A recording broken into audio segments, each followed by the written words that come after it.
Ancient sands, heed my command. You know what happens to a toad when it's struck by lightning?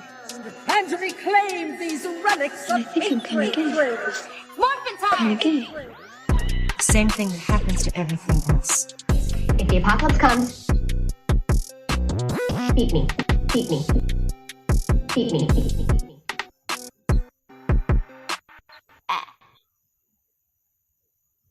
Welcome back to Real Hot Nerd Shit, a pop culture podcast where real hot nerds talk about real nerd shit. I'm your host, Ryan. And I'm your host, Shauna, and I love how everybody just kind of has to bop along to the theme song when they hear it. It's my favorite thing. Not to. I was to say, like, when the beat dropped, I was like, yeah, I'm here. I'm ready for this. It's so good. One of my more, like, I'm going to be honest, I'm proud every time I listen to it. Like, I made that with, like, Windows fucking, like, media or something. I love that. I love, obviously, I love Buffy, the sample of Buffy. Yes. They're all baked in there. Yeah. So on this episode of Real Hot Nerd Shit, we will be continuing our Phase 4 rewatch with Eternals. And to do that, we have our special guest hot nerd, Katie. Welcome. Hi! Yay! She's used to fanfare. She's a performer. Thank you for having me.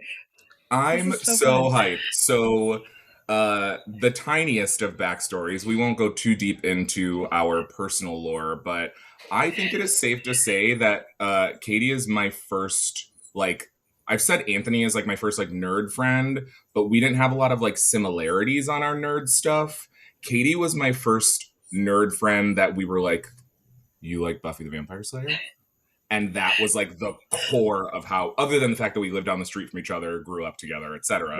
Right. That was our like core connection. Like, do you remember those moments of like realizing that we had the same interest?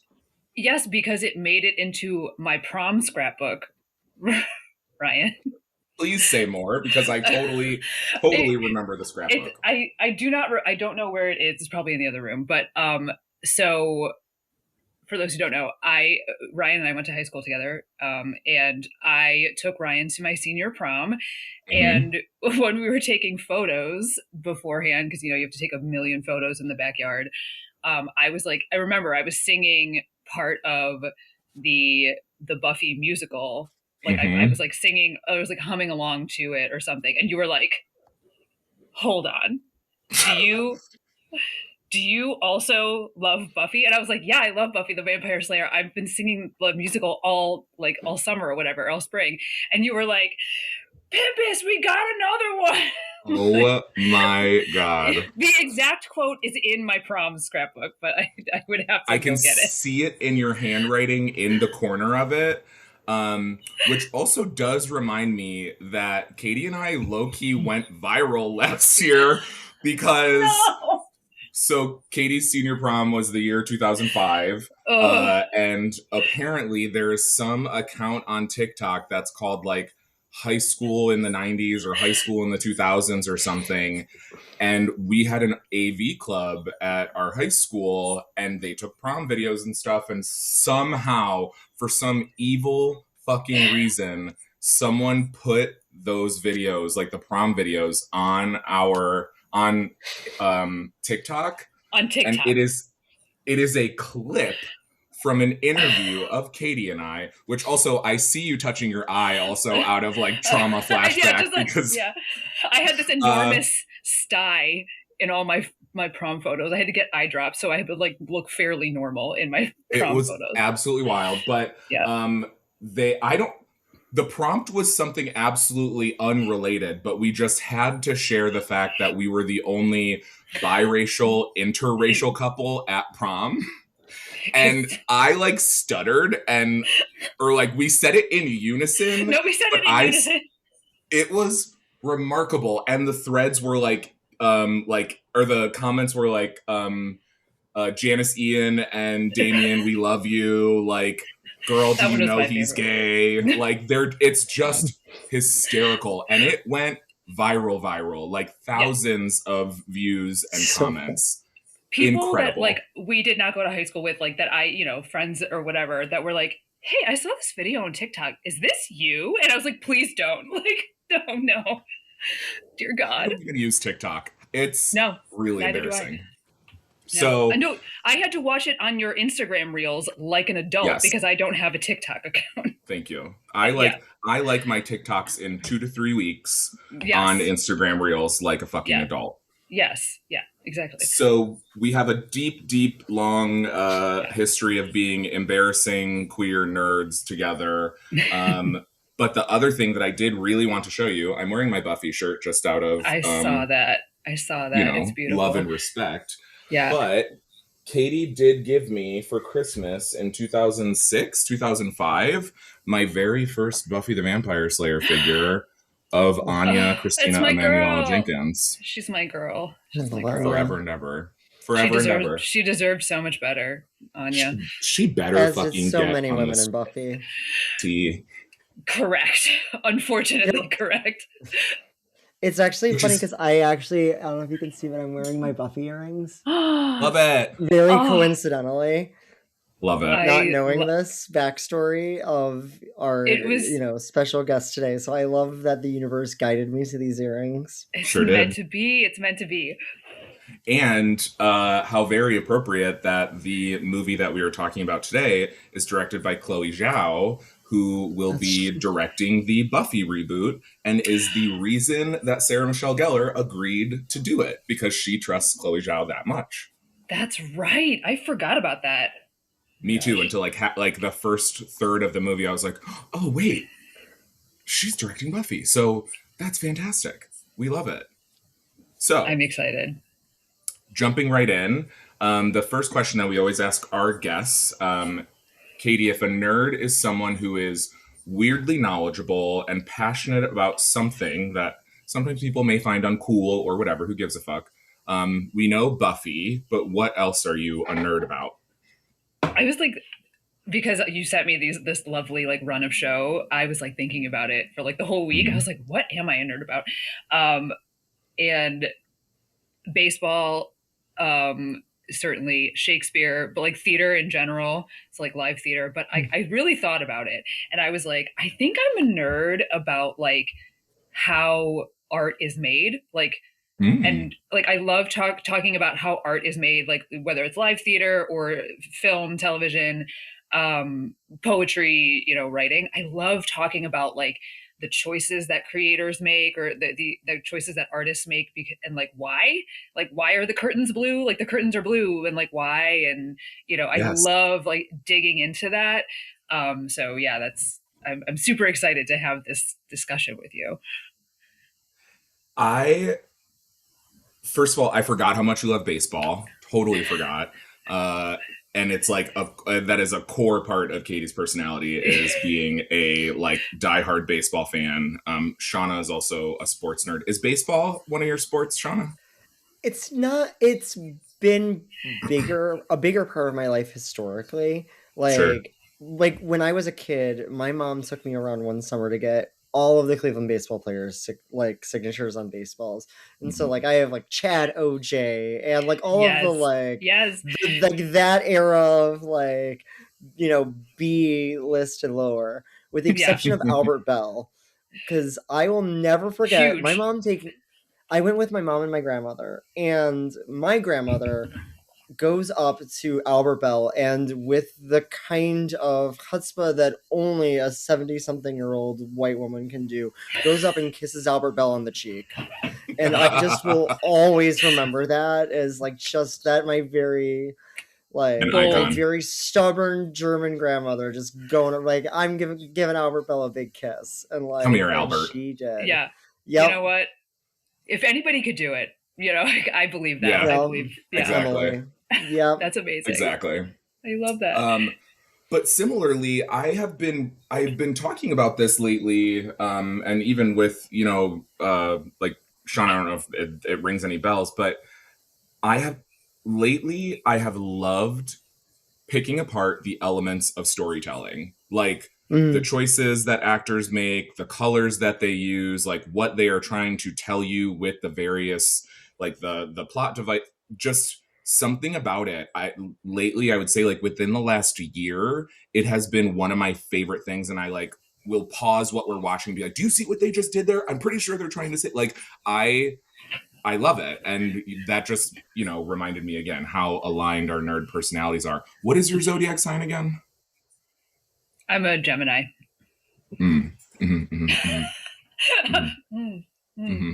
Okay, familiar with those. So it is Team Aquarius Rocket of season. Cleveland. Yeah, exactly. Yeah. Exactly.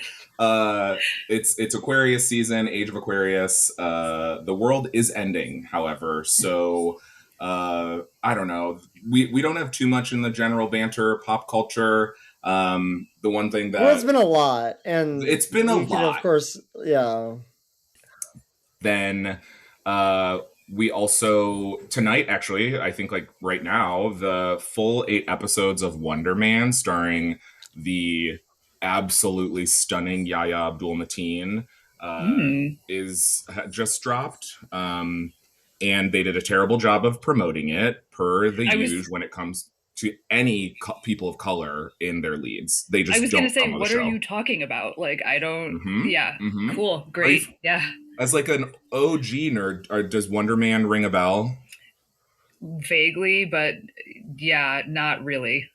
Like old-timey Avengers, his personality or like his brainwaves are what the Vision was based off of in the comics when they like retrofit Ultron to become Vision or something like that. But they like promoted it starting last month, and all of the early promos were with that Trevor Slattery guy from the Iron Man movie, and then from Shang-Chi, and then now he's in Wonder Man, and they didn't like show Yahya Abdul-Mateen's Wonder Man until like earlier this month, and now they're already promoting the Daredevil second season, which like he couldn't get one day of this just sole focus. Yeah. Hashtag noticing. Like that's literally. Yeah. So Shauna was piping up a little bit about it. Do you want to share what your sentiment was? So I'm not convinced that they're not trying to work us into a shoot, which, if you know pro wrestling terms, to be worked into a shoot is to have it seem like this thing is like you are being made to think it's like this real off the cuff thing that is like that's not actually real, and so then you get worked up and have like an actual real response to it, i.e. every one of us who's like, why aren't you promoting this show? Why aren't you promoting people of color in your shows and leads, et cetera, et cetera? Yes. But I actually think that it might be a work, that I think it actually is planned that they're not promoting it because they know that it'll get that response from people. And so it's actually a way of artificially drumming up that response and encouraging that fan base to support it that much more, because they're like, well, if we don't support it, nobody will. Yeah. And like it like gives like a real like us against them mentality, and like so it like almost doubles down on making you want to support it more. And I wouldn't be surprised if that was an intentional decision on their point. That's my personal, like, that's my, like, weird conspiracy theory on why their marketing is bad. It's, like, yes, it is racist, but also I think it's actually intentionally so to specifically get, like, its fan base to be more vocal and more, like, behind it. I 100% believe it. Ironheart. Like, Ironheart is just as bad in how it was supported. Yeah. Yeah. Yeah, I definitely think that makes sense, because I do feel like an innate sense of like, well, now I have to watch this. Like, I have to at least stream it tonight, even if I'm not watching it. Like, I'll stream it, the next. I had Ironheart just running in the background, like when it was, fresh, because I was like, I need to get these streams up. So it is a smart marketing tactic. It's just fucking annoying, because if they instead just like showed the material and showed how interesting and good it was going to be, then people would just like the people who are going to watch it out of frustration for the lack of marketing were going to watch it anyways. But by not showing how good it is and how like rich it's going to be, you're losing out on that middle group of people, the movable middle, as we talk about in political organizing. Like, there's a bunch of people who would have watched that if they knew about it. And I just feel like there's like a whole bunch of factors, but like Marvel clearly does not have faith in their like phase what phase are we on now? 4 or 5? Yeah. Yeah. So like I feel like they clearly don't have faith in the like new generation. So like they're like, Robert Downey Jr., come play this other character. You're like practically dead, but it's fine. And then like Chris Evans is like, I'm out. I don't want to play Cap anymore. And they're like, no, but you're gonna marry Peggy Carter and have a baby because we need you to be heterosexual for us on screen and not gay with Bucky Barnes. And so I really feel like they're like, no, we don't trust this new phase because we made like $1 billion with the Evans generation, but we don't trust like everyone else to do it. And I 100% believe your conspiracy theory. That's 1000% plausible. Absolutely. What does America's ass do? Not that, apparently. Yeah, exactly. Not that. Very clear. Yeah, we're very clear. That's actually a great, we have now gotten 4 teaser trailers for Doomsday, which is dropping in December. And we got a glimpse into the Cap storyline where we see he has a baby with Peggy. We got a glimpse into Thor and his daughter, Love. We got to see, we got our first like X-Men teaser trailer that had Magneto and Professor X and James Marsden in the comic accurate Cyclops costume unleashing his full optic blast. And that was the strength of my orgasm when I saw it. When he unleashed it, I was like, oh, me too. Like we simultaneously optic blasted, if you know what I mean. And hey, I'm going to start using that. Like, is that going to be the new? Yeah, I'm going to optic blast really quick. And then we got one with the Wakandans and the Thing from Fantastic Four. Here's the Thing in Wakanda and Namor. And I guess we're going to get a trailer probably soon, maybe during the Super Bowl, I would imagine. Oh, sure. Yeah, that makes sense. Yeah. Right. So that brings us to, a nice little segue into our topic today. So one reason that I, reached out to Katie again is because we're OG nerds and we were talking about Heated Rivalry and we're both foaming at the mouth about it. And then I was like, so what's your experience with Phase 4? And you shared that you kind of fell off. I said, perfect, let's join. So what's your origin with the MCU and Marvel, and what made you kind of fall off? So I feel like my Marvel origin is like the 90s TV show, right? Like, yes. Right. Yeah, like Rogue and optic blasting all over the place. Because Rogue and Gambit's terrible Cajun accent in that show, I was like all about that. And then Bisexual Awakening, be real. I mean, but I was like, that was like one of my first like OTPs. I was like, oh, I love them. I ship them so hard. Like I want them to get married and have like tortured, like, like we can't touch each other, but we love each other so much. Exactly. And then I started watching X-Men Evolution, the show where they were like little teenagers in high school, but they were like going, were in class. It was so good. And like Kurt Wagner, I love me some Nightcrawler. So that was like my earliest origin. So I'd like read the comics. Like I wasn't like super, like I wasn't like reading everything, but I was like reading comics throughout high school. And then the new Avengers movie, the Joss Whedon Avengers movie came out in like 2012. And I feel like that just like, that exploded into the like the mainstream really. And I like, because I love like nerd shit, I am definitely involved in fandom. And like I was reading all the fic. Like I was reading so much fic of the Avengers, like moving into Avengers Tower and like having real world adventures. Like I was like, I don't care what world they're saving. I just want them to be doing like weird friend shit in the towers. Yeah. Like that's what I wanted. And then in 2014, I feel like my favorite Marvel movie is Winter Soldier, like Captain America, Winter Soldier. Because you love Cleveland. Like, because I love Cleveland. I love Cleveland and I love Sebastian Stan. And so I also Sebastian Stan. A Stan, if you will. Yes. Yeah. Excellent. Yeah. So I just like loved that movie, and I was like really in those fandom spaces, like reading a lot of fic and like consuming a lot of fan art and stuff like that. And I just like felt like this is like a tangent. I just feel like that's one of the best movies in the MCU canon. So I like just love that movie. And I felt like that first two phases were like really, really good. But I have fallen off. I've definitely, it's felt a little bit like a chore to Sure. to watch 3-hour movies like every 6 months. I'm like, oh man, that's a lot. Like, and like I don't have a lot of streaming services now. I canceled a lot of my streaming services, so I was like, oh, I'm gonna have to. I went and got the Eternals from the library because We love it. we love supporting our public services. Like, amen. We stand a public service queen. Yeah, exactly. Shout out to the Lakewood And Public I feel Library. like as I'm getting like my child into like the MCU and like we're watching things and I was like, all right, well, we need you to watch this before you can watch this. And then, okay, wait, hold on. We gotta get through this. But then once we get through this, then we can get to the movie that you want to watch. And I feel like there's a lot of that during this specific era and like the like even like right before like where we're like, okay, well, I want to show you the Marvels, but in order to watch the Marvels, we have to watch not just Captain Marvel, but we also have to watch the Miss Marvel TV show and the WandaVision TV show to get to the point where all of those characters will make sense in order to watch them.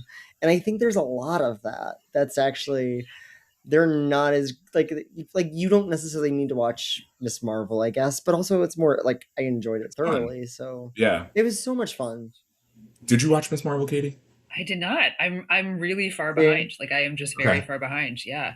So like when you were like, oh, the Eternals, I was like, oh, fuck. Am I gonna have to like watch like a whole bunch of movies? It feels like homework sometimes. You're like, oh man, like I gotta like I'll do some homework, but like I was like, oh man, like am I gonna need to read a whole bunch of synopses or like go back and watch all these things because like I don't know if I have time for that in the 2 weeks that we like were talking about this. So yeah, exactly. Well, thankfully, and I think especially with the Eternals, yeah, just apparently a standalone because it doesn't exist in anything else, and they've yet to use it again.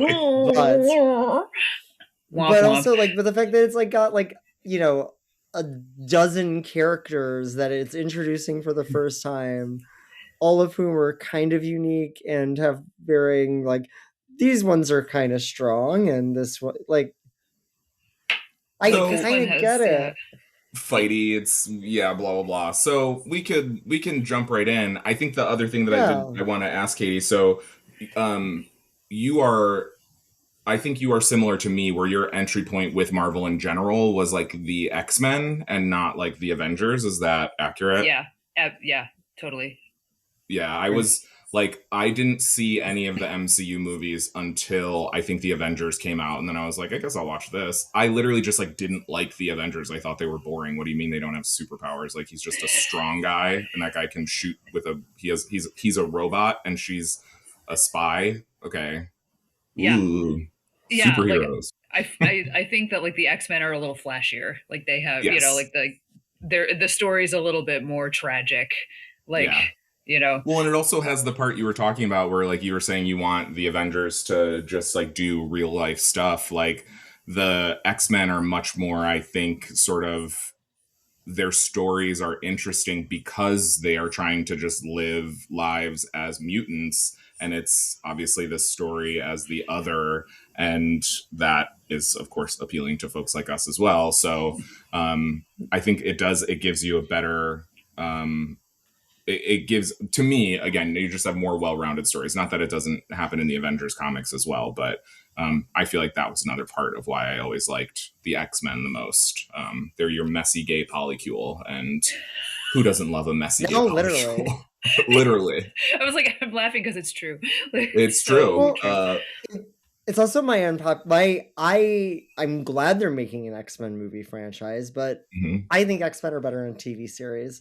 I think they are teams like that it's not. That was the problem with the original X-Men trilogy, that they made it the Wolverine show, or it's solely about Xavier and Magneto, and like that's true, but also I think it misses that part of the fun is getting more than there's a snippet of Shadowcat, and maybe next movie we'll actually get Colossus, right? But like I feel like there's so much of that.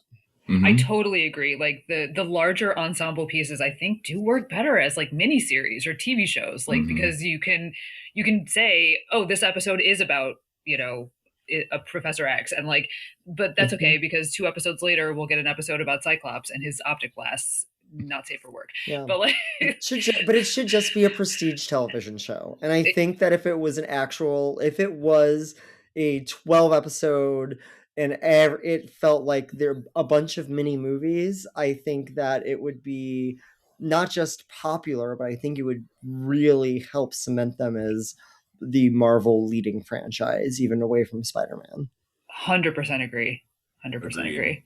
I also think it's hard because the X-Men are so visually compelling and complex. Like, you know, the Avengers, like, you don't have anyone that's just entirely blue until Beast technically becomes an Avenger, but that's like in the comics. But like, you know, you don't have to figure out how to make Medusa's hair, you know, work, and instead you just shave it all off. And one of the things that Shauna pointed out, did you ever try to watch the Inhumans show that they attempted and failed, Katie?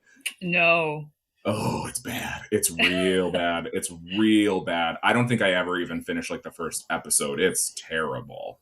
But Shauna made a great point that like the Eternals could have been the Inhumans, like if they had really put their time and energy into it, just like Black Widow could have actually been about Yelena instead of being about a character who's already dead. Just a thought. Yeah, the Black Widow movie was about 8 years too late. Like, the timing on that was like really rough. We were like, no, we were clamoring for this, but you just didn't want to make a movie about a woman, so you didn't. Correct. Kevin Feige. And instead of focusing on the character that like a breakout star like Yelena, which I mean, I guess it does a good job of balancing, but like it didn't do it. So that's fine.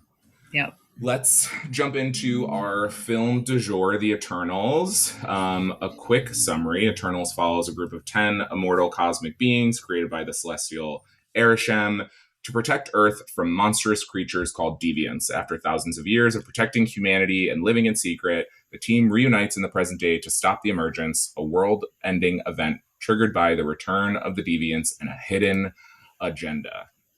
Did either of you know anything about the Eternals outside of this movie? Not even a little bit. Not one thing. Yeah. Same. So if you were to just receive that summary, you'd be like, what's a celestial? What's an Arishem? What's any of those things? Yeah. So I think our first question that we are asking ourselves is, why did they introduce this movie? Which we will return to again later because we don't know. Even at the end of the movie, you still don't entirely know. I knew Kumail Nanjiani. I really like Kumail. Like, I think he's great. So, go ahead, all Katie, I knew about the movie was that he went through this like ridiculous body transformation. Like that's literally all I knew about this. He like, I don't know, cultivated possibly an eating disorder. It was like 100%. like literally like transformed his whole body. And I like watched the movie and I was like, I don't know if you needed to do that, sir. Like I don't know if you needed to. You looked good, but like I don't know how you probably could have just been your normal self, good looking dude. Yeah. Like because you're not even really a god, as they eventually find out. So, anyways, we'll start with the plot and kind of like talk about them as they get introduced. But we meet the Eternals at the beginning. We learn about the Celestials. And how they were created by these, like, the 6 singularities, which they never really come back to and explain. But maybe it's the Infinity Stones, because they, like, have the colors of it. But I was thinking, isn't that, like, eternity and death and, like, all the big giant things? Whatever, it doesn't matter. Because, now, the Celestials, like, Galactus is a Celestial. Am I correct in that? I don't think so. Like because I thought like Arishem was like a Galactus kind of deal. Is Galactus a celestial? I was gonna say we need to get to the bottom of this because Galactus is not a celestial, but rather a unique cosmic entity. He's his own thing. He's his own thing. He's not like those other celestial beings that are We're called the Eternals, celestials. part of it. Yeah. Yes, that is a David Pumpkins joke. Love it. Oh, David S. Pumpkins. Mm. So the Celestials send the Eternals to Earth thousands of years ago to eliminate the deviants and help humanity evolve, but not interfere in human conflicts. So we get these like little glimpses to them in like Mesopotamia and like introducing tools and like the plow and the steam engine and shit. And I kind of had like a little bit of a feeling about that because like I don't know, it feels like it discredits like, you know, the Actual people. Actual people, like, you know, forget those, you know, ancient brown people that, you know, discovered the plow or fucking daggers or whatever. It was gods instead. Boo. Give folks their things. Yeah. This is going to be maybe niche, but it reminded me of the Animorphs. If either of you read the Animorphs, of course, yes, great. Like the Elemist being and like his like beef with the other. I'm having trouble remembering all the different things, but like it's like these like, you know, big like celestial beings that are like using humans as pawns in their little games, and like eventually the Animorphs were like, you like. Hate you both. Wow. Like, okay, I don't remember that part. I kind of remember the basics of the Animorphs. There's like a higher. Been like, yeah, this would have been like later on in the series. Like they reveal like this being called the Elemist, who is kind of like certainly a more powerful being than like anything that they've met before, and it turns out the Elemist is like manipulating time and like, or maybe not manipulating time, but like manipulating the people who are in the timeline. Like he's stacking the deck to save humanity or something. Got it. Yeah, interesting. Can't recommend a reread of the Animorphs as an adult though. It holds up. And is it what's her name? J.K. Applegate? No, something K-A, Applegate. K.A. Applegate, yeah. Sorry, I got the letters wrong. But in staunch contrast to the other bitch with two letters, who's an awful transphobe piece of shit. Yeah, never heard of her. K.A. Applegate is a tremendous trans ally, isn't it? She like has been out and proud about supporting trans folks. I believe has a trans child. I could be wrong about that, but I think she also is just like a very staunch ally. Yeah. Shout out. And honestly, the books hold up as like an allegory for war, like and a real like a not like a. I read a headline in the New York Times. I haven't read the article yet about like how Gen Z has like rejected Harry Potter, and like part of the reason is like this like neoliberal like there it doesn't. Nobody buys into that anymore. Like there is no happy ending. Like there's all these like very complicated things, and Harry and I haven't read the article, so but yeah, I was like, because like Animorphs I think was a little bit more mature. Like if you remember the ending to Animorphs, it was pretty bleak. It was a pretty bleak ending, and I think like it's not just the protagonist becomes a cop at the end. Fascinating. Like excellent point. Like the leader of the Animorphs like goes to war, becomes like a teenage general, and doesn't like know how to deal with his life afterward. Like he doesn't know how to be anything else. It's way darker. Can recommend because that's the reality. Child soldiers, again, full circle to the X-Men. Child soldiers, teen soldiers, not reliable war fodder. So we get introduced to the Eternals, and we'll kind of talk about them as they get introduced through these scenes. But we see that there are all these individual connections between them, and they all have different powers and things like that. But they essentially defeat the deviants, and we get a smash cut to the present day, where we meet our first Eternal, Cersei, who is her powers are matter manipulation and can like transform objects and materials, only non-living ones, because again, elements of storytelling. When she's talking to her boyfriend Dane, she specifically tells him like, oh yeah, I can't change biological material or whatever. And I was like, Well, I already know how this is going to change later, so wild that you would just randomly say that he wants to be transformed into a giraffe. I was like, it was really heavy-handed in the beginning. Yeah. Yeah. And also, like, again, they're like, and now here's Jon Snow. Like, and just like not knowing anything about the Eternals. Yeah, we're all Jon Snow because none of us knew about the Eternals either. Right. I didn't even watch Game of Thrones, and I was like, isn't that Jon Snow? Isn't that Kit Harington? Isn't it? Like, and then the other guy. Yes, I was like, then the other guy from Game of Thrones showed up, and I was like, there are two of them. She's choosing between Game of Thrones men's. Like, what's happening right now? Not Game of Thrones is men's is yeah. One note that I did take is I do really like, as we learn, it's not all true, but like they're from this planet called Olympia, which is obviously, kind of a nod to Olympus and the gods. And they all have these names that are sort of reminiscent of mythological beings or like, I don't know, I guess mythological is probably a good word to describe all of them. But like I really liked I think that's a very interesting idea that these people that have existed through time or these gods that have existed through time and the stories that we've been told are based on, sort of like real entities or real beings. Like I like that little inclusion in there around like here's Gilgamesh. Yes, like, and I was exactly. like, I was a religious studies major. I thought that was neat. Like, yeah. I know. I was trying to figure out like all the connections. I was like, oh right, Gilgamesh and obviously Icarus, and the only one I couldn't really figure out was Kingo. No idea. Again, that is a good point. Is I'm not sure of what his like, and I did not. Again, maybe I should have read more on the like, or maybe these are the things that like they could have put out about this that they just didn't, because I think that would have been interesting. Because I googled it. I googled like Hephaestus, the guy who makes the weapons is like nothing.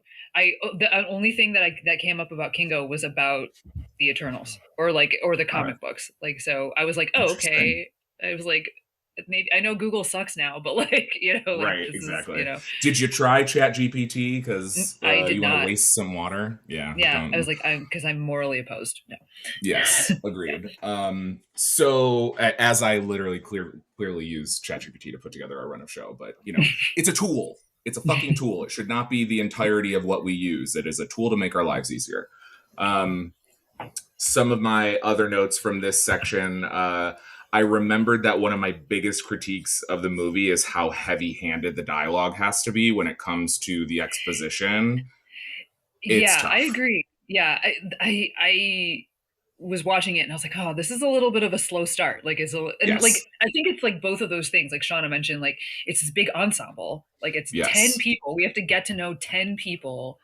And then like they're also not entirely human, right? They're like otherworldly. And so their dialogue is a little like, this is who we are. This is what we do. And like, and their powers are like just similar enough. Like this one's strong. Well, this one's strong, but with weapons now. And this one flies, and this fast, and is strong. This one, his eyes glow, and he like makes people do what he wants. Yeah, he's like Superman, but not. I think I read something that I'm not properly recalling about how like Icarus is supposed to be like what inspired the fictional comic of Superman. Like they mentioned Superman in the movie when Icarus shows up at Phaedrus's house. Right. And so I think that was that's like part of the in universe lore is that he's what inspired it. Interesting. But I also, obviously I was a little stony baloney when I was watching this, and my notes, there's so much that we have to know about it that they literally give a preemptive story, like that you have to read. And I was like, well, that's kind of what Star Wars is. But as a person who has only seen Star Wars like once or twice, is Star Wars that like, again, like heavy-handed with the expository dialogue? Like, do they have to do all that in the beginning? I haven't seen Star Wars in a while, but I will say the crawl in Star Wars is longer. So like Yeah, this, definitely. like that's way longer, so that you can just have people read it. You're like, read it, Yeah. and then we're gonna get right into it. The Eternals Yeah. is not that long, so No. I don't think. I feel like Star Wars did it slightly better, but Sure. I don't know. You know who else did it pretty well? The original Mighty Morphin Power Rangers movie. That's all I'm saying. Ivan Ooze. Ivan Ooze. And it should have been Mariska Hargitay as the hottie in the bikini. Fun fact, there's like behind the scenes photo. Do you know Dulcea, the whistling sticks lady? Oh my god. That was originally Mariska Hargitay, and there are pictures of her in the fucking like, you know, sort of like leather bikini swinging the sticks. It's unreal. I can't wait to send those to you because please do. That is wild. Yeah, very important.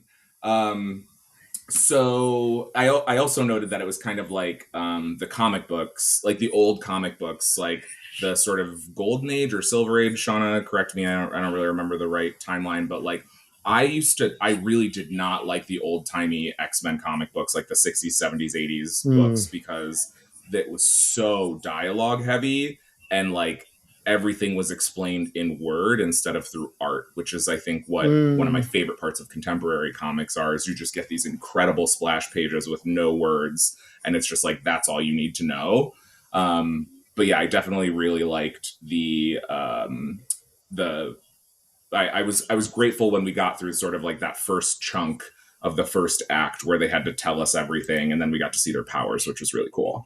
And there was like a lot of like jumping around from location. It was like, first we're in Sumeria, and like we're gonna like this barely bad actor like is gonna get eaten by eaten by a deviant, and you're like, oh shit. And then like they didn't save him in time, and then we're immediately in like to Babylon, and then you're like going, it felt like a little bit like, wait, where am I? What exactly world am I in right now, and when? And yeah. And now that I'm also thinking about it, we had all those sort of like jumpy changes back and forth from different areas. But then the way that they reintroduce Cersei and show us that she's modern is she's like taking a picture of a sign or something on her iPhone, which is like a clear way to timestamp it as we are now in the present. Right. So in that first chunk, we meet Cersei and Sprite and Dane Whitman, who is completely irrelevant to the story except for the last 3 minutes, and then he is also still not relevant to the story. So he might be in Avengers, maybe. He's definitely going to be in. Well, but like they literally explain nothing other than he's like maybe related to Moon Knight. No, his uncle, who he mentions, he has an estranged uncle. Who I believe has the ebony blade, which is what makes the Black Knight, which the ebony blade is referenced when they get to Makari later and she's in the ship and she's got all of her collectibles. And Sprite's like, oh, is that the ebony blade? And Thena is like wielding around. She goes, no, it's Excalibur. That is the sword that we see at the end of the movie when Dane opens that box, which we'll come back to that because there's a moment that I'm so curious if Katie caught. But we'll come back to it. No. So this giant deviant comes, and we get to see Sprite's power, which is that she can create images, or she can create highly realistic illusions and visual projections. So she and Cersei are trying to fight the deviant, and then Icarus comes and saves the day. So we get to see this first chunk of their powers. Any thoughts on just like those Icarus, Cersei, and Sprite?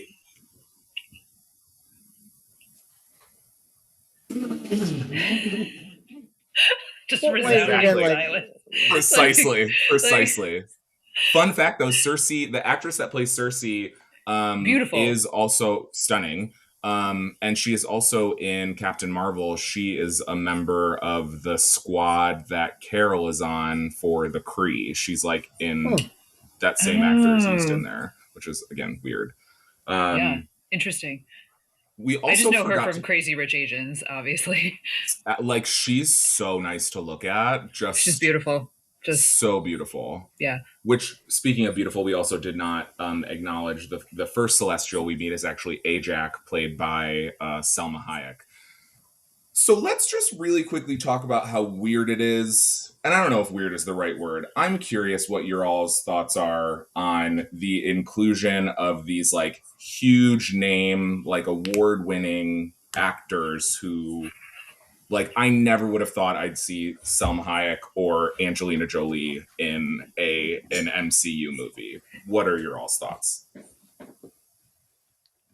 I actually liked Angelina Jolie's performance.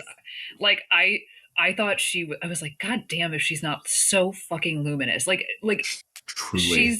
she's like one of those people, and I think Marilyn Monroe also is one of these people. Like you see her on screen and you're like, oh yeah. I know why people are so drawn. Like, and it like the camera goes to her, like your eye just goes to her when she's on screen. Like and it's a supporting role. She's not like she doesn't talk a lot. She doesn't talk a lot, but like when she does, you're like, oh, she's really putting it in performance. Like she's not phoning it in by any means. She and acts you're like, her ass off.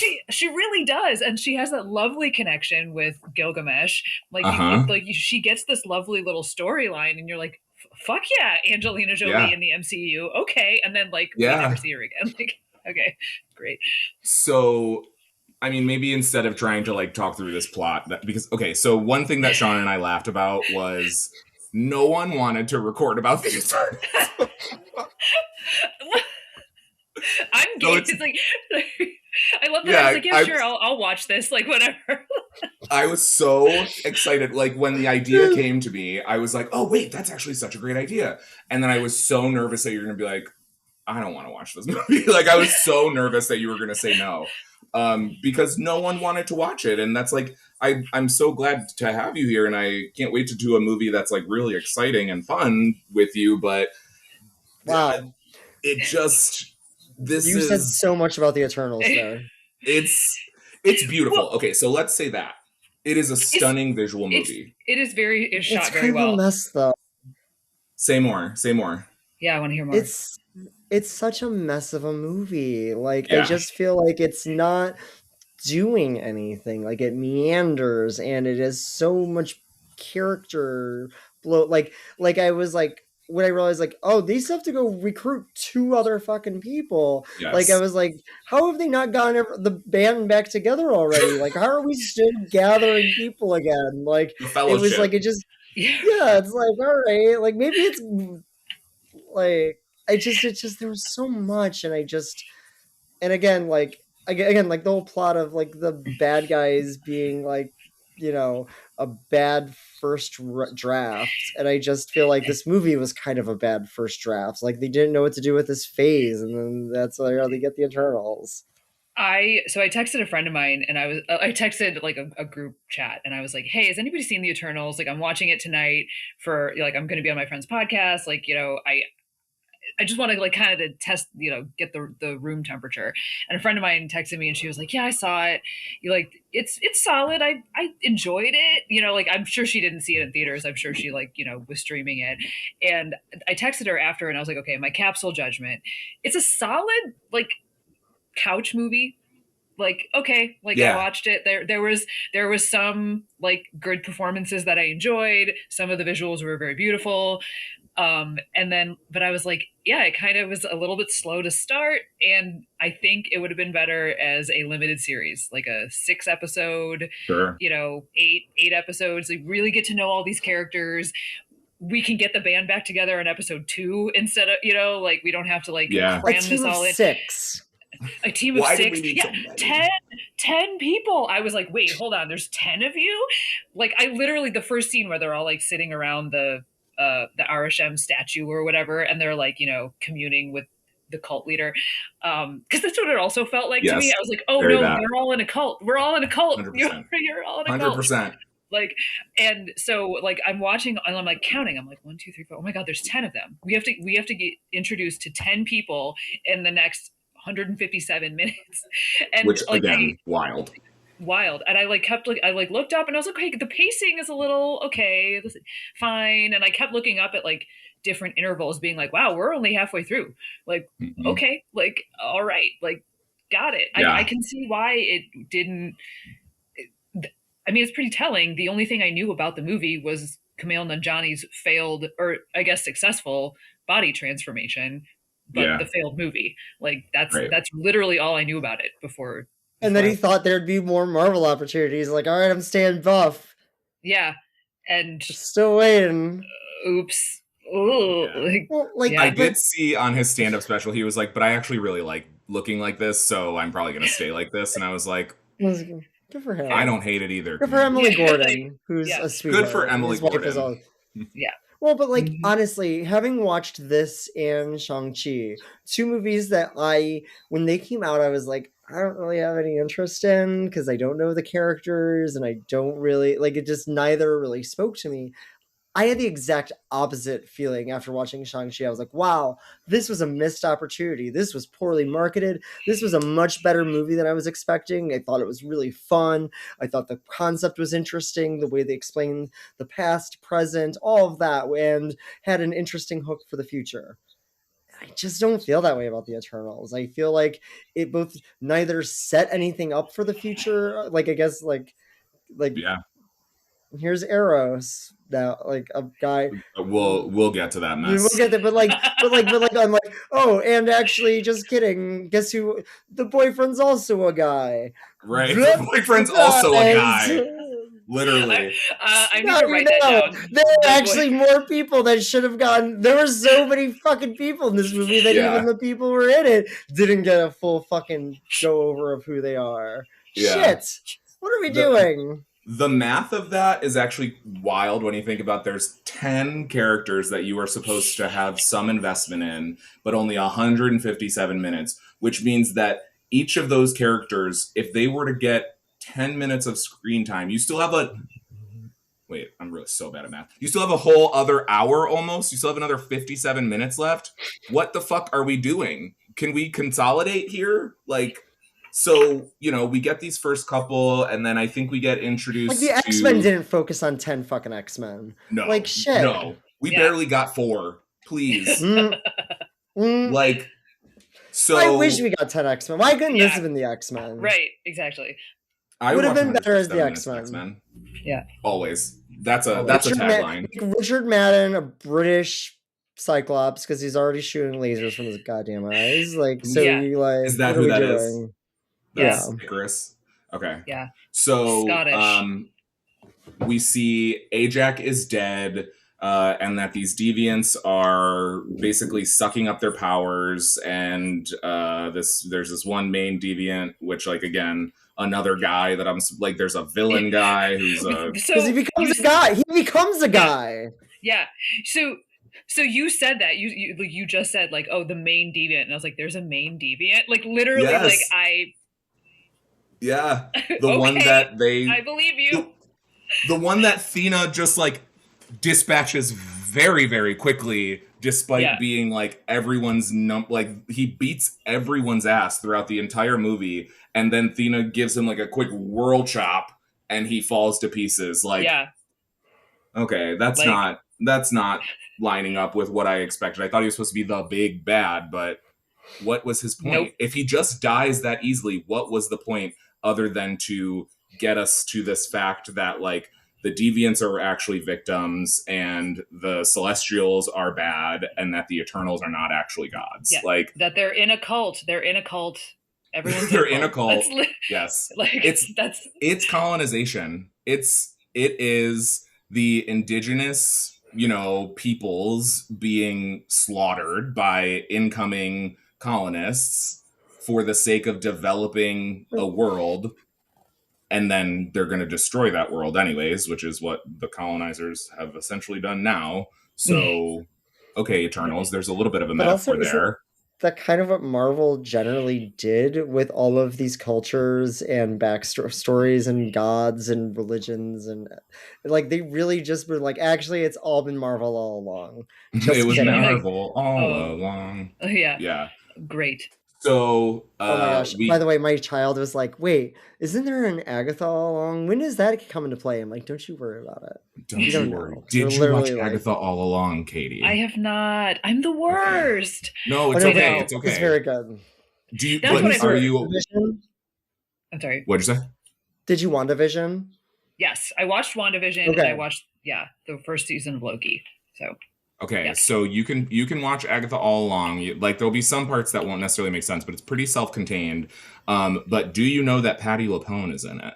yes, I do know that. Okay. Yes. Okay, just And making sure. Aubrey Plaza. And Aubrey Plaza, Who's amazing. Yeah. Yes. who's amazing. I love her. So blah blah blah. We realize that everything is actually bad and not good. So let's just talk about how fun these characters are. So yeah, Katie, go ahead. Were you say something? No, I'm just like, I'm looking at my notes because I took Yeah. notes. Like I was Yeah, like, same. okay, what did I say? Like I watched it last Oh. night. And yeah, there were some So- interesting things about it, but yeah, like it was just, I Face- wanted more.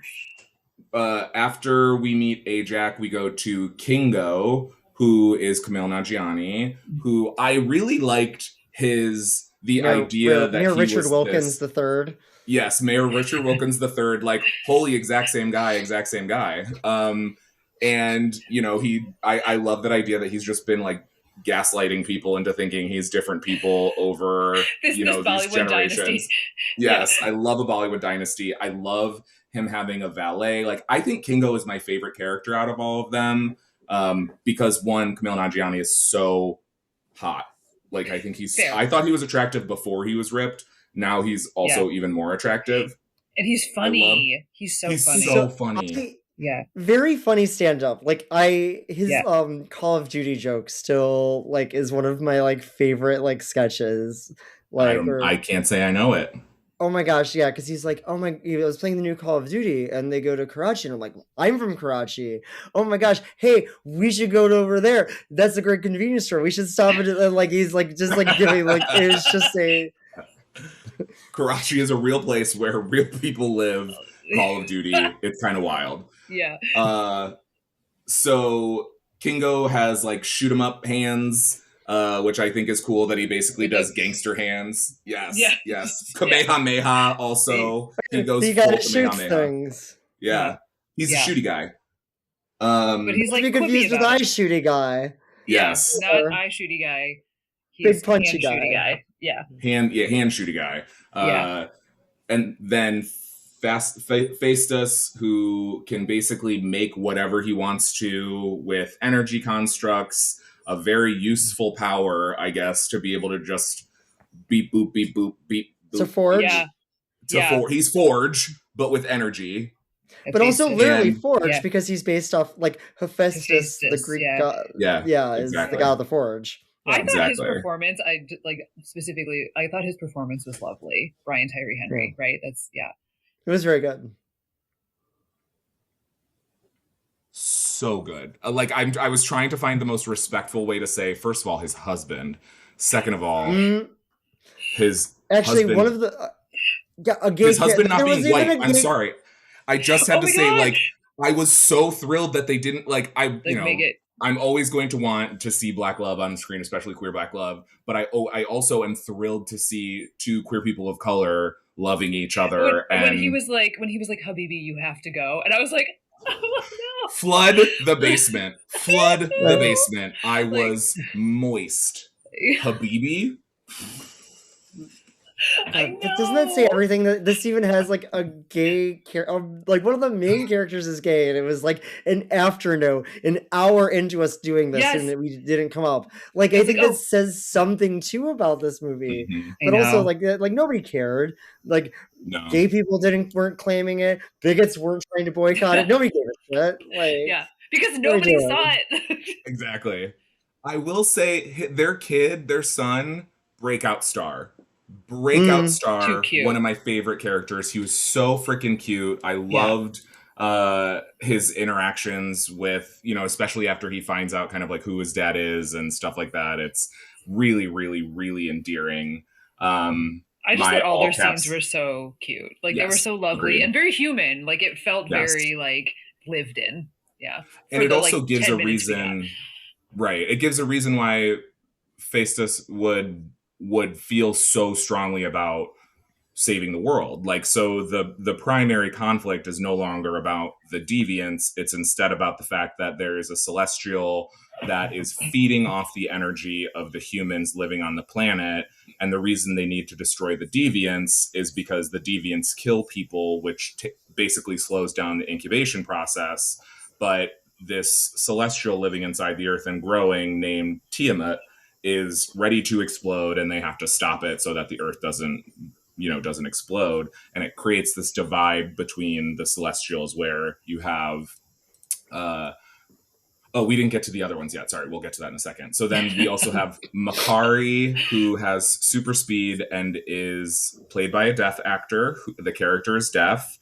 And one of the pieces of trivia I saw was that her father, the actor's father, actually taught the cast how to speak sign language, like in a way that looked natural. And so I thought that was really cool. Yeah, nice. I like that. And then we have Druig, played by Barry Keoghan. I wrote Druig, Sabrina Carpenter's ex-boyfriend. Like, that's literally. Yes. I was like, I don't know his name, but I'm gonna write it down. Yes, and also the unwell one in Saltburn. Did you see Saltburn? I did not, but I'm on Tumblr. Let's be real.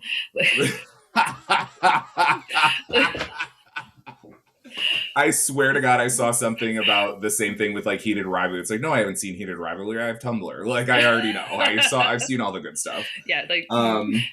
Yeah. So Druig can control people's minds. Speaking of cults, we see that he has basically started a cult for himself.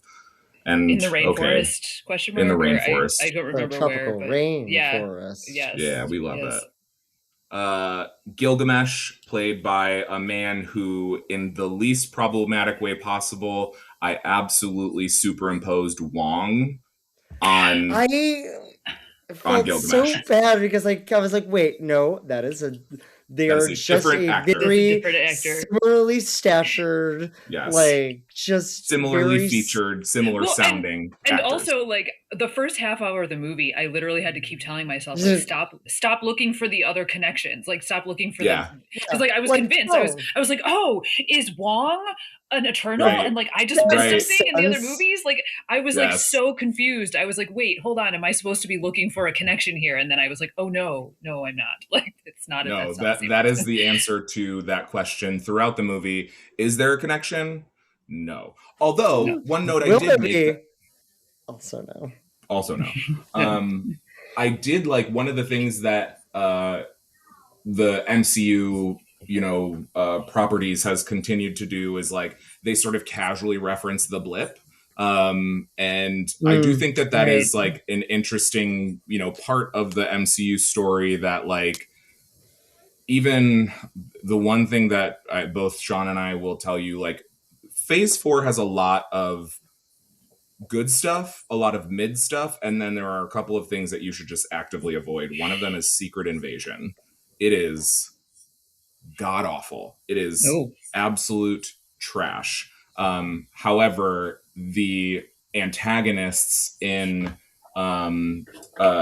Secret Invasion are this sort of like fringe group of people who feel like they've been disenfranchised because when everyone returns from the blip, there's like resources for them. It's very refugees. Like it's very like people are mad at refugees because they're getting support and resources. And as people who live here, they feel like they are not. And so that's like the fringe activist group that are the antagonists in Secret Invasion. Again, another story where you're like, okay, they're not wrong, but they're wrong. Like, Again, and like I guess more so than obviously that situation, but like I can see where I'm like, no, we had to suffer through this apocalyptic event, and we should be getting bonus resources for having lived through that. You just got to go take like a nap for 5 years and then came back refreshed. And we literally don't even know what happened. Like they just went away and came back, and I don't think that there's any. Like, we don't know just, where like, they went. Yeah. Da, da, da, da, yeah. Da, da, da, da. Another hole. In heaven. What? Think they're yes. Excellent. Well done. Yes. Well done. Which I kind of feel like, I think you were humming I'm Under Your Spell. on prom day.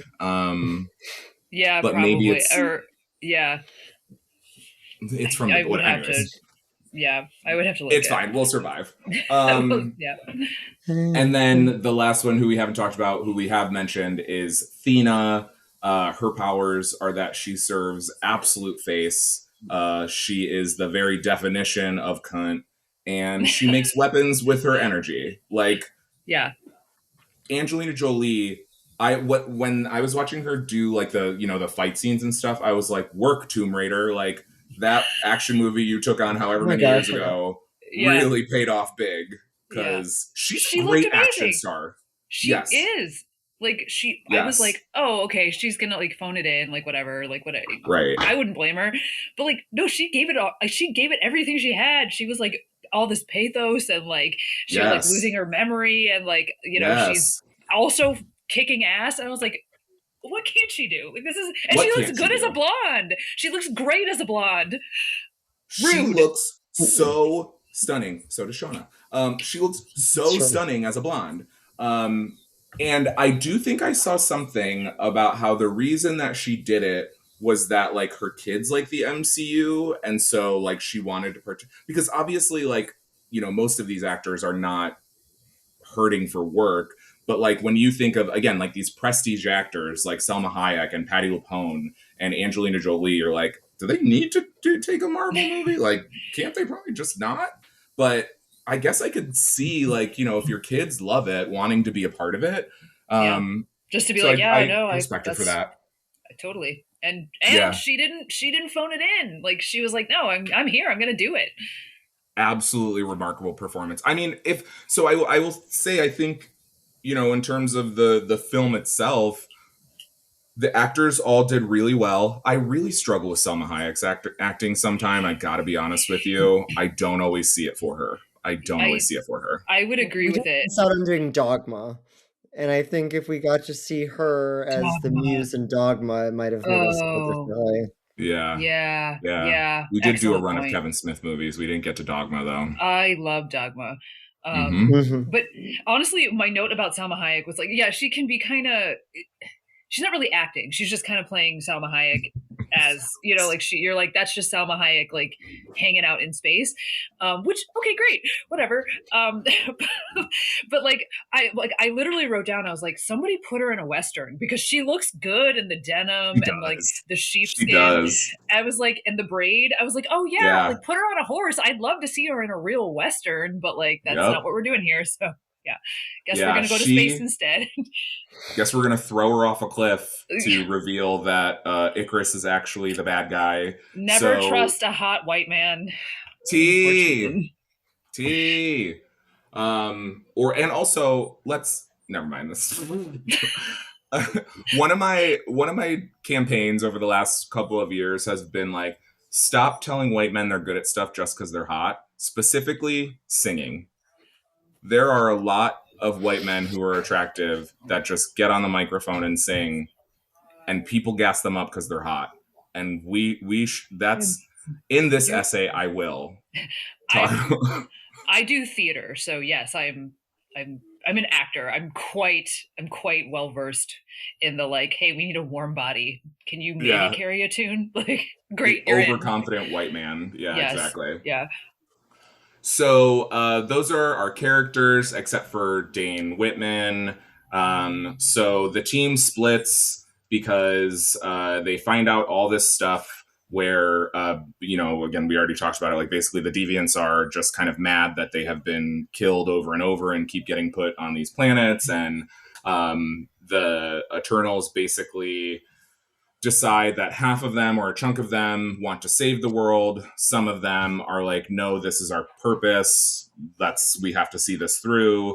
We have to fulfill the purpose of our cult leader. Yeah. Exactly. Yeah. So Icarus and Sprite are down to end the world because Sprite loves Icarus, which is like its own whole sad thing. Also, Katie, did you watch New Mutants? Did I? It was a movie. It was a quarantine movie. That one is actually a really good. I really like New Mutants. It's again totally self-contained. It's like it references the X-Men and stuff, but they have Wolfsbane, and that actor is played by someone from Game of Thrones, who I kept confusing the actor of Sprite for. I kept thinking that was her. Oh, I was gonna say the actor looked very familiar to me, and I was like trying to figure it out, and I couldn't figure it out. Yeah, again, not the same person, but they do favor one another. Did hate her wig though. Yikes. Sprite. Yeah, I was like, somebody get her a better haircut. Jesus Christ. And like this soft butch, like mask of center, non-binary, troubled teen. I did actually misgender Sprite in my initial notes. I was like, he is like, I was like, what did I write down? I wrote something like, what did I say? I was like, what's his deal? He's kind of annoying. And then like they said like a whole bunch of times, and I was like, shit, sorry. Oops, my bad. Yep. That's an angsty NB teen. Like I love the inclusion of non-binary folks in this movie. It's really important. But at first I was annoyed by her though. I was like, oh, do we really have to do the kid actor thing? Like, oh man. She is annoying. And then as the movie went on, I was like, oh, I see why you did this. Fine. Yeah. Like, all right. Like, now I feel bad for her. Like, sure. But if we're being completely honest, like, I think, maybe an idea is like, who could we have gotten rid of? Sprite did not really add anything. Like, yeah, she throws some illusions, but you have someone that can control minds. So why do you need illusions? Points were made.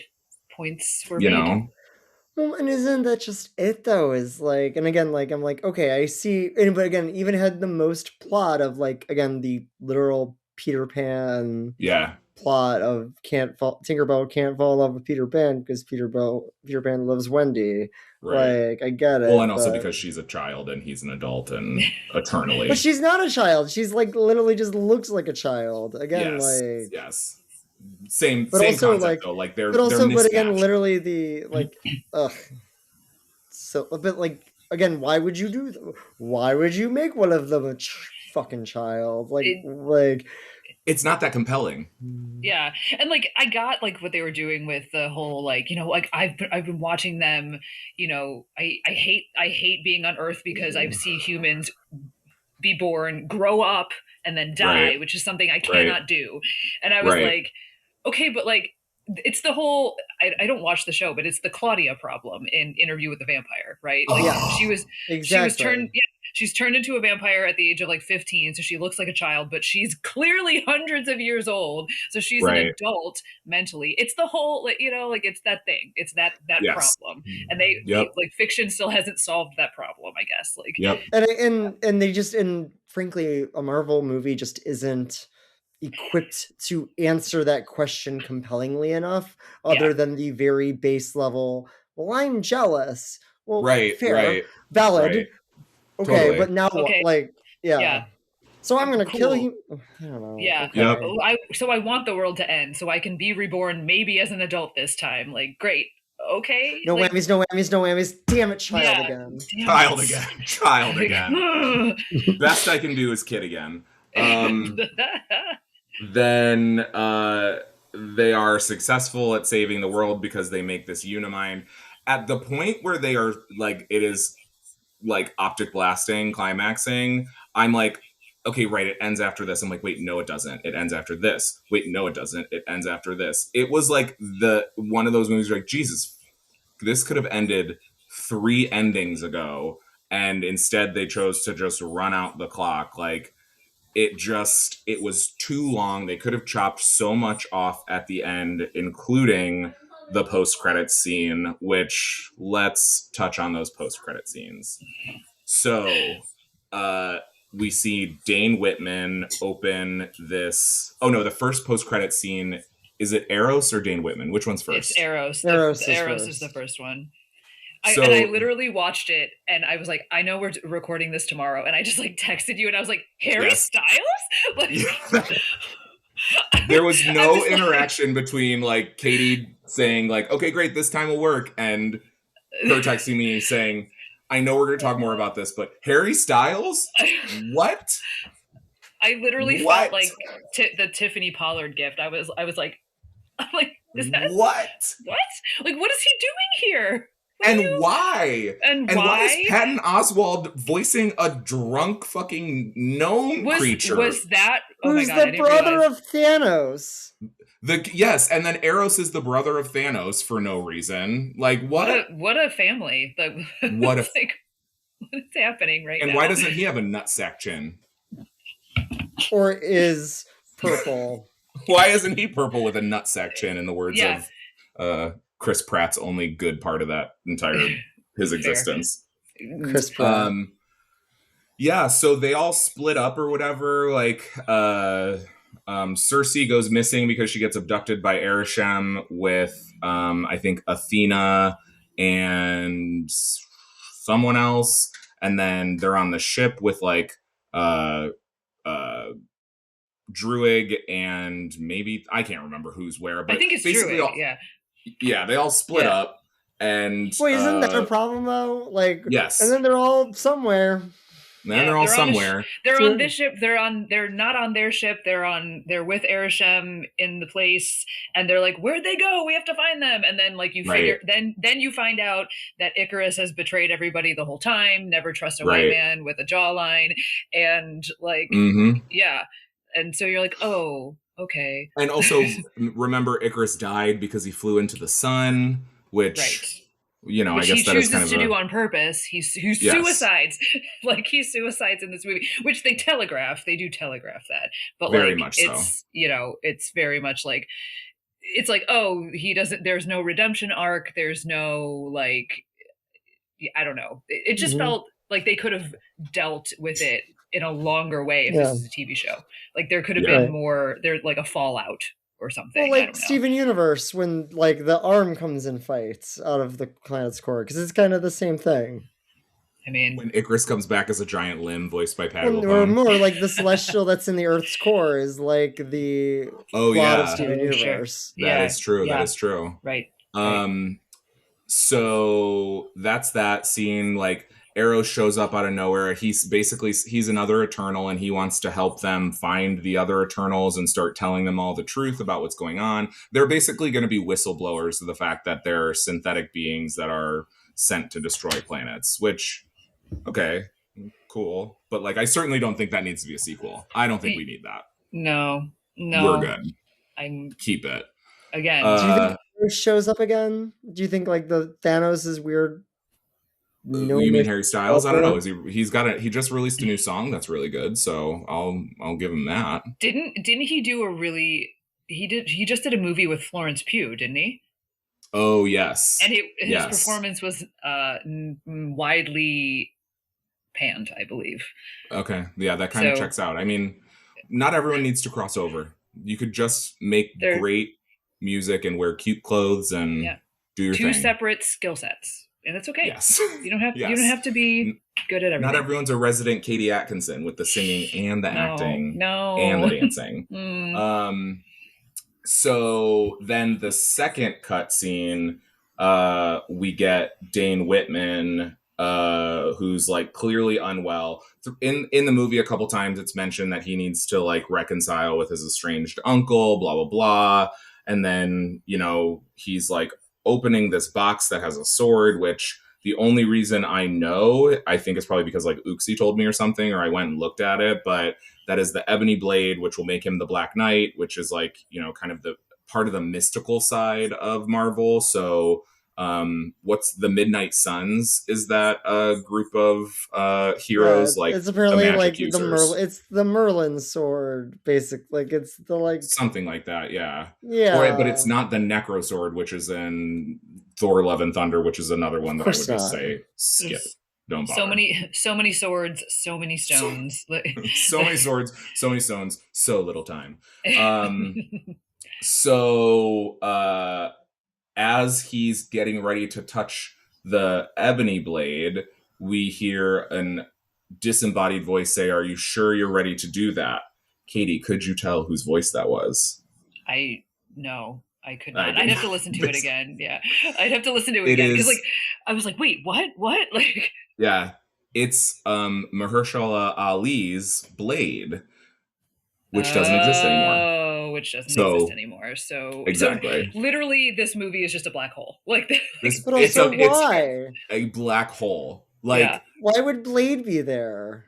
What? So I think that is so Blade, the Black Knight, like again, what I know about the Midnight Suns, like those are core characters in the Midnight Suns, like any of the magic Okay. users, the sort of Sure. mystical group. So it does make sense for Blade to be there, but why are we trying to introduce that? Why are we trying to introduce Blade? Why is it just his disembodied voice that you hope people will understand? Like none of those choices made sense. Other than, to Katie's point from earlier, they're just trying to milk people for money. Like they're just trying to breadcrumb just enough so any and everyone will come and see whatever they want them to, instead of doing right by the fans. Like it just... Frankly, by the actors. I mean, like if I'm an actor Yes. and I'm like, I'm Mahershala Ali, and they're like, "Can you just come into the studio for like a line like that is going to take literally 15 minutes?" Like, okay, and I was like, "How much are you paying me for this 15 minutes of my time?" Like, you know, and do you just like do that line reading like for 15 minutes, and you're like, "Okay, bye." Like, I don't know. Like, why wouldn't they flash to him, show him? Yeah, Well, Like, why Easter egg? Like, why Easter egg within the Easter egg? Like, yeah. And There's so many even eggs. worse, they do it in Thor: Love and Thunder, where they just show the guy that's Hercules. So Hercules gets introduced in a cutscene at the end of Thor: Love and Thunder, and he is played by a really hot man who I wish I knew his name. Hercules, MCU actor. He is played by Brett Goldstein from From Ted Lasso. Ted Lasso. Yeah. And he looks super hot, but his titties are out and furry, which That 2 is for 2. You can you can also see those in Ted Lasso. So Great. Yeah. He's so. oh, that he- guy. Okay.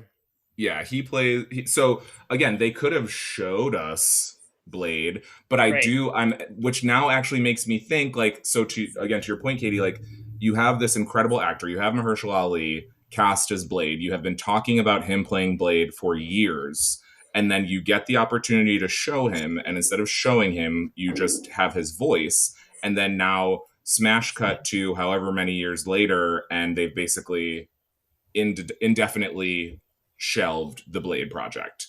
Like, which you I feel wasted like that man's time. Right. And I feel like the Blade project actually would be a popular one because people know So the fucking franchise. good.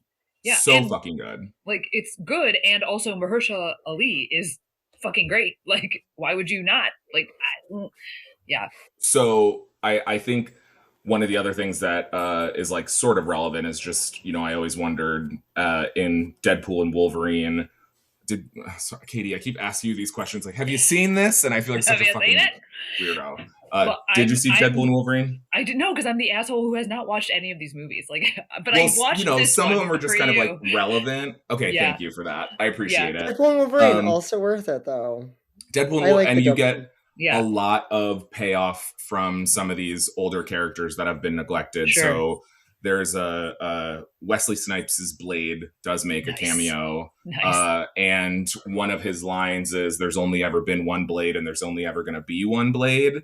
And I heard that and I was like, so they're telling us that Mahershala Ali's never going to play Blade. No.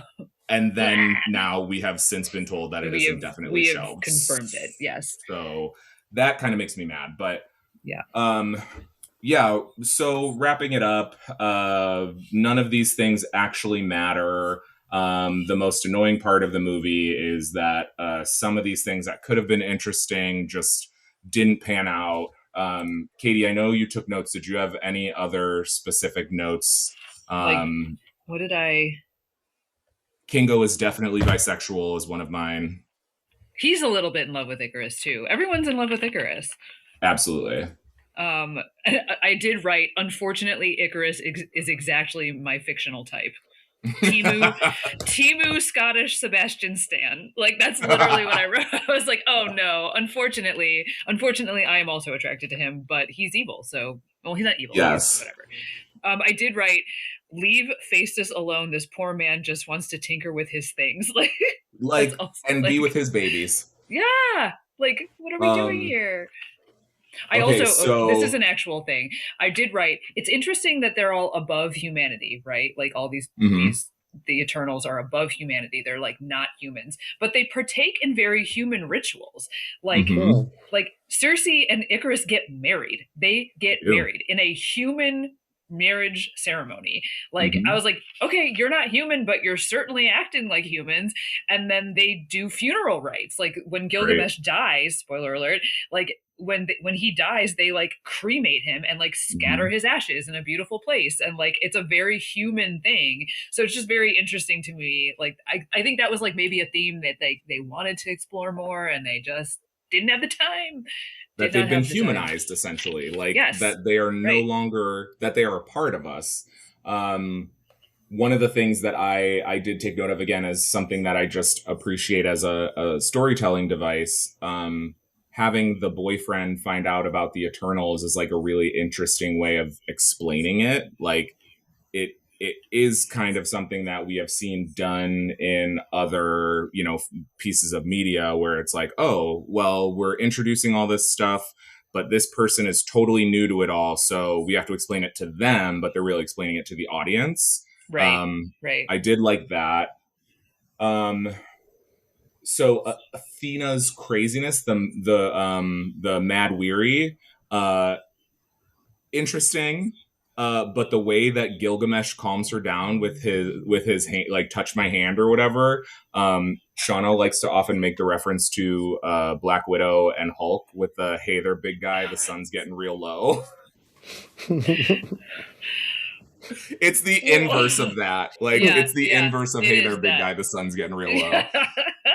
Um which is Oh, also why love stories feel so unnecessary. I was trying to remember if they were supposed to be romantic or platonic, but I think they work perfectly fine as platonic. Like, I don't think that they have to be romantically linked. yeah. I think they can just love each other. Athena and Gilgamesh. It felt very Yeah. platonic, like, but like a Yeah. very deep platonic, as opposed to like the Icarus Cersei, which obviously was an obvious romance, and then like, It was Right. but very they, Buffy Terra end of season 5. oh, Aww. oh, Yeah. but that's what it Hmm. felt like. It was like, you're gonna sequester yourself with me to take care of me, and he's like, yeah, of course, why wouldn't I? Like, it's Yep. rotten work, not to me, not if it's you. Yeah. Oh, wait, what's that from? It's from a translation of which Greek play is it? I want to say Electra, but I could be wrong. It might be Oedipus, but Beautiful. yeah, It sounded yeah, familiar, but yeah. all I'm saying is if we're going out, why does it have to be by fucking fascist billionaire losers and not Tiamat the Celestial? I keep saying, like, I understand the world is ending. Can it be a little Don't more say that. interesting? I don't know, man. Shauna hates it. Shauna doesn't like when I say that, but like, can we get a kaiju or something? Let's go. No kaiju. We don't need a We- kaiju. we are coming But, up like- on kaiju time though. Like as like, aren't we? Like Pacific Rim, I think, takes place in the 2020s. Yeah. Am I Well, I mean, wrong that's about that? literally the way that. I mean, but that's literally the plot of The Watchmen. Sure. Is there a Is kaiju in The Watchmen? technically. And either I can't remember. I always get the movie and the comic confused Fair. of And I've only which ever one seen is the which. show. But okay, well, okay. So but like, spoiler alert for a very old comic book. But like, the whole point of it is like the best way to get humanity over their shit is to have a big bad to fight against. And I Yeah. feel like we are kind of there, because otherwise we're just going to keep, picking. That's a good point. Like, we're going to get, and so I think there is something to be said for maybe we'll do a fucking kaiju, but also I don't want that because that's terrible. Fair. Yeah, you That's do fair. have a whole human that is I'm waiting allowed to to be. survive. Yeah, I was like, oh, Yeah. Not to I be don't the know, like, resident mom or anything, but I'm like, can we wrap it up? Yeah.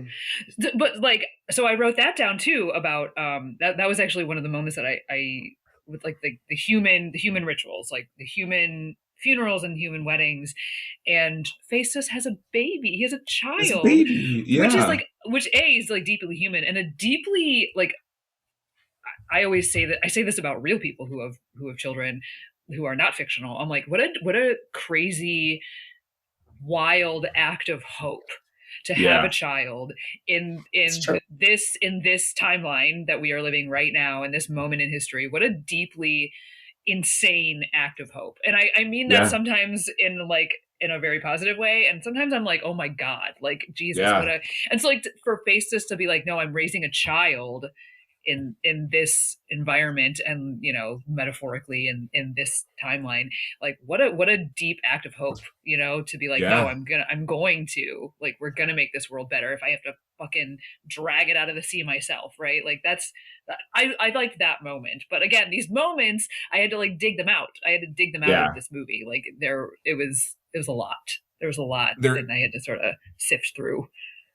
And I do think it's also interesting with Faced Us and like even the decision to have a child, like he advanced humans to the atom bomb. So like we get him in Hiroshima, like looking around the destruction that he's caused. And I don't think they ever actually say where it is. I think we just are supposed to use like context clues, but it's definitely the atom bomb. It definitely is like, you know, this massive.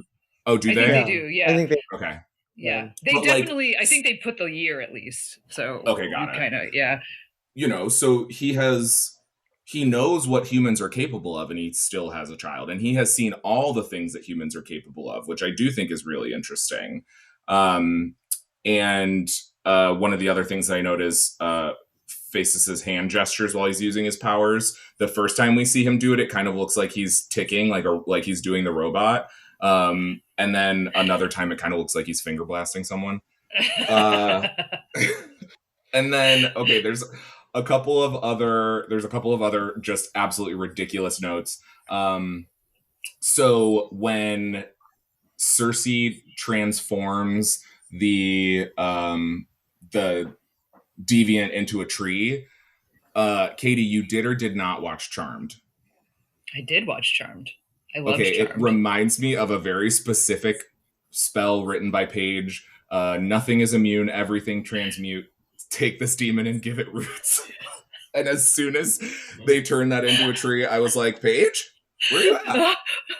Oh my god. Terrible, I used to write spells in my notebook all the time. Same.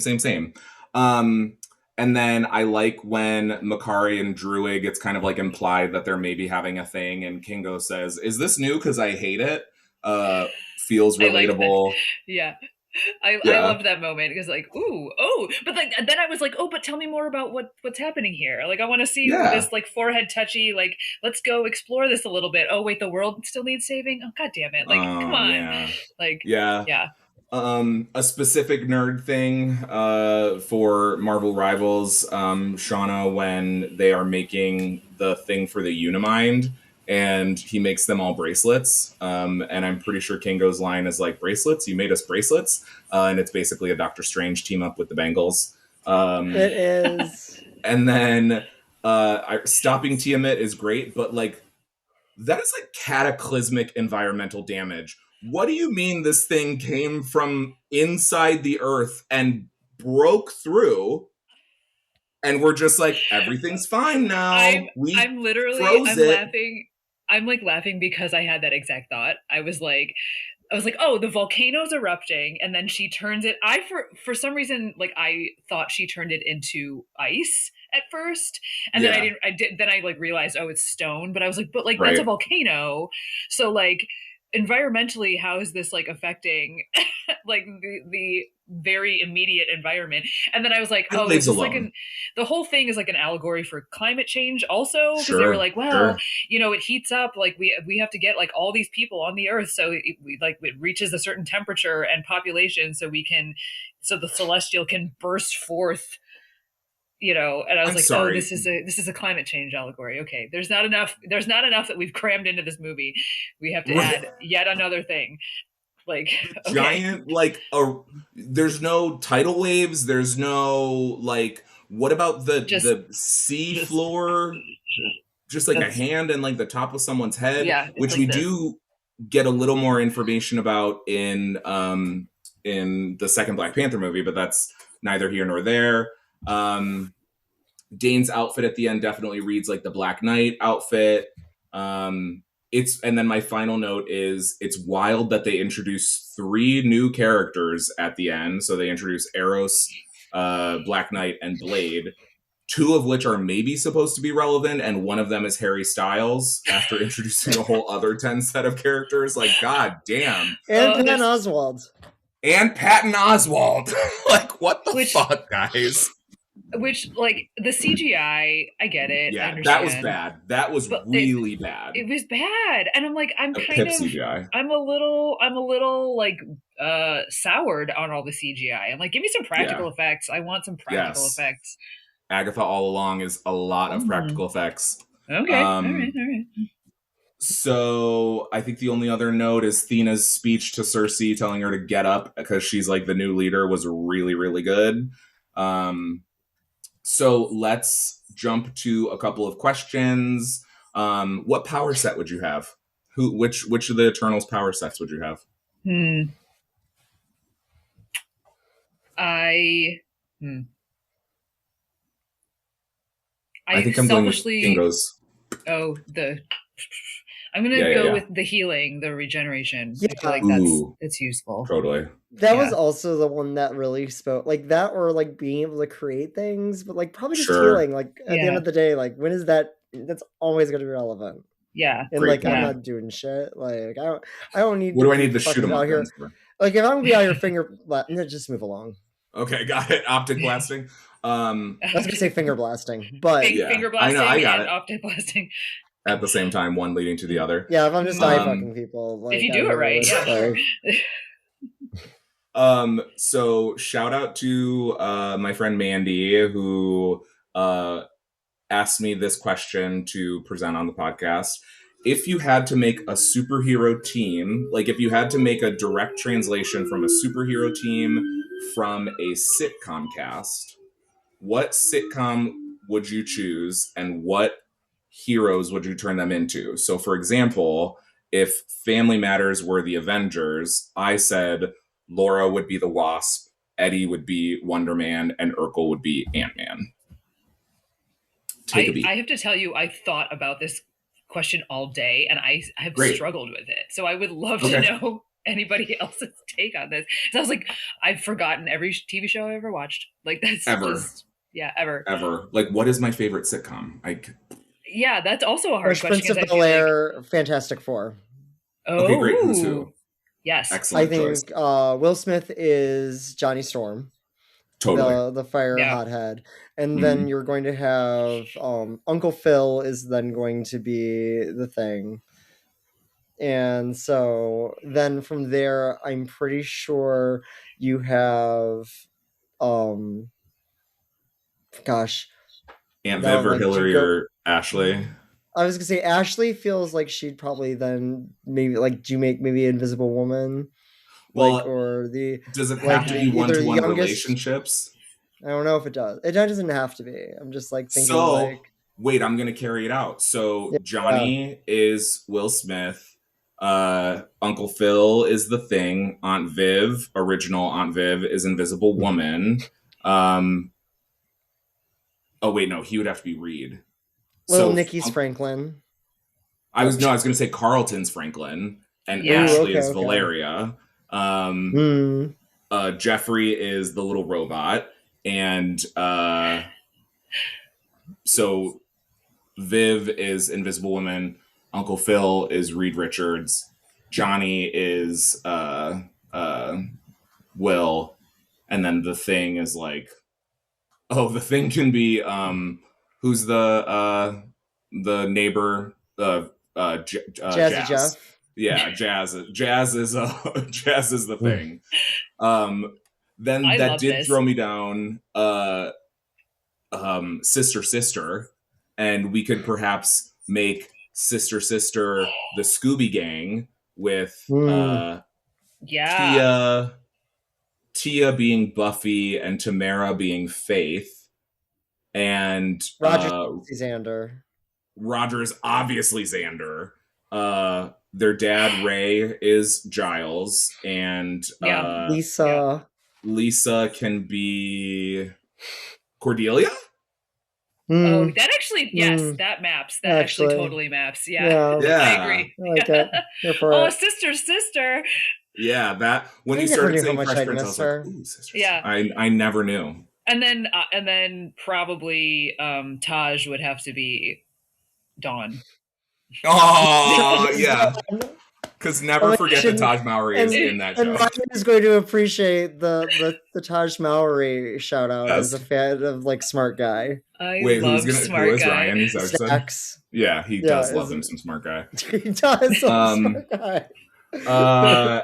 Okay, any other good sitcoms that would make a good I feel like Modern Family has enough. Like Step by Step Cast. is probably Step by the Step. X-Men. See, I don't remember enough about Step by Step. Okay, That's what I was gonna say. Yeah. Modern I Family, think which it is kind of probably like does map, but yeah. yeah, like Modern Family feels also like a pseudonym for X-Men because they are structured as a family. Yeah. And Claire, who's the most neurotic X-Men? Wow, not me not being able to think about any X-Men characters. I could just look to the side and just like throw them at people. No, I can't think of anyone good for Modern Family. They're not interesting enough to be the X-Men. I think we got a couple good examples those are really in there. solid. Yeah, those are solid examples. Maybe we'll just make this a recurring bit, and we'll just try Sure. and map. Yeah. Like I like Just this. keep This is a bringing it good like back. thought process. Yeah. Yeah, and I'll clip this part and make it a social media post and see how we can get people to respond. Yeah, absolutely. Last questions. What piece of nerd memorabilia would you steal from this media? What would you take from the movie? Oh, that's a good question. I kind of like Angelina Jolie's like whole outfit, like with Sure. the gold thing and the shield. Yeah. Like, Yeah. yeah. So would you take her eternal superhero outfit or her really cute gauzy dress that she wears when she's like hanging out with Gilgamesh? Why not both? Exactly. Yeah. Okay, so Angelina Jolie's wardrobe. Yeah. Yeah. And I I really think- like side note would like just like to acknowledge all the Power Ranger colors that like they're like Gemma Chan 100%. can only wear green and Angelina Yep. Jolie wears white. Like that's like Yes. they're like we're just doing it. We're doing the Power Ranger Wow, thing. I really did not clock that. I did not clock that. I love costume design, so that's Mm. it's like Yeah. kind of it's not like Yeah. a total 1-to-1 like some of the other characters don't, but like it's Cersei specifically and Angelina Jolie are like the two Yeah. that Yeah. really That checks out. Mhm. Shauna. Faceless's IKEA table. RIP to that table. R.I.P. to that RIP. table. A great scene. A really, really great scene. Brian Tyree Henry. Hysterical. IKEA ball collection. Also wild that he is in Atlanta and plays like a rapper. I can't remember the rapper's name, but I think I would take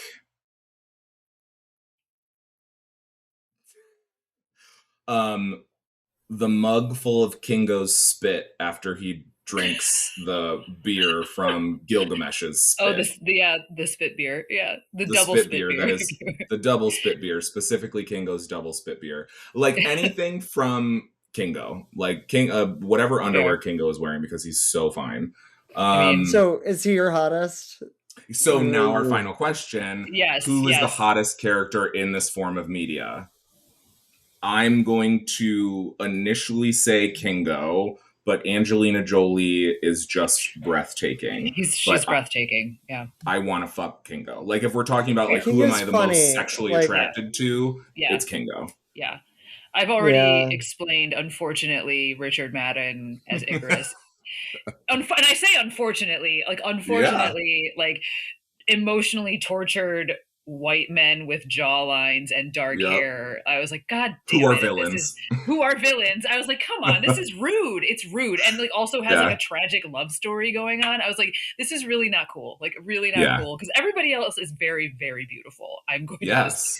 everyone. Gemma is Chan, Angelina yes, Jolie, gorgeous. lovely. Selma Hayek, obviously like a Yeah. quintessential hottie. Yeah, But Kingo takes it for me. Okay, so that's Icarus, fair. Shauna, Yeah. what's yours? I think it's Kingo. It's hard. Like he's funny too, and that Yeah, just it really I- sells like, it for me. there are a I lot of wanted attractive more. people in this movie. Yeah, there are lots of Yeah. pretty Yeah. people in this movie. I wanted more Mhm. of Kingo. I would like he like disappeared. He was like, "No, I can't fight Icarus. I'm out." And then like we see him later, and I'm like, "Where'd you go, dude? Like, Yeah. come on, man." Yeah, that is kind of one of the things that, like, what is it, like crap, what's the word? Conscientious objector. Like he's like, I don't agree with this war, but I don't want to participate in this war. I'm morally opposed to destroying the earth, but like I'm not gonna fight. So that was an interesting perspective. Yeah. Any last minute thoughts before we close out for what's next, or like for the episode? Are you going to continue watching Phase 4 movies? Did this? I mean, what an awful question to ask. But like, did this inspire you to pick up Phase 4? What is So what is in Phase 4? That's like Okay. I should probably So, know that. The films are Black Widow, Shang-Chi, Eternals, Spider-Man No Way Home, Doctor Strange Multiverse of Madness, Thor Love and Thunder, Black Panther Wakanda Forever. I would like to watch the Black Panther sequel because I loved the first one. Yes. And I would like to watch Shang-Chi also because solidarity. And also I hear it's really great. It is, yeah. And I want to like the Black Widow movie. Like I want to, and I've heard like it just feels too little too late. Like I wanted my Black Widow movie like literally 15 years ago, and we didn't get it. So yeah. That was Shauna's big gripe about it. So Spider-Man No Way Home is really good. Shauna, have you watched that yet? I have seen that one. Yeah. Okay, so that's our next film in our Phase 4 rewatch. Nice. A lovely film that I'm excited to watch. The one thing I will say about Black Panther Forever is it's got a lot of grief in it. It includes, the acknowledgement of Chadwick Boseman and by way of T'Challa, and there's a lot of heavy shit in it. But I rewatched it recently, and it's still a great movie. But it's heavy, so you definitely have to be in the right headspace for it. That makes sense. Totally. Yeah. Okay.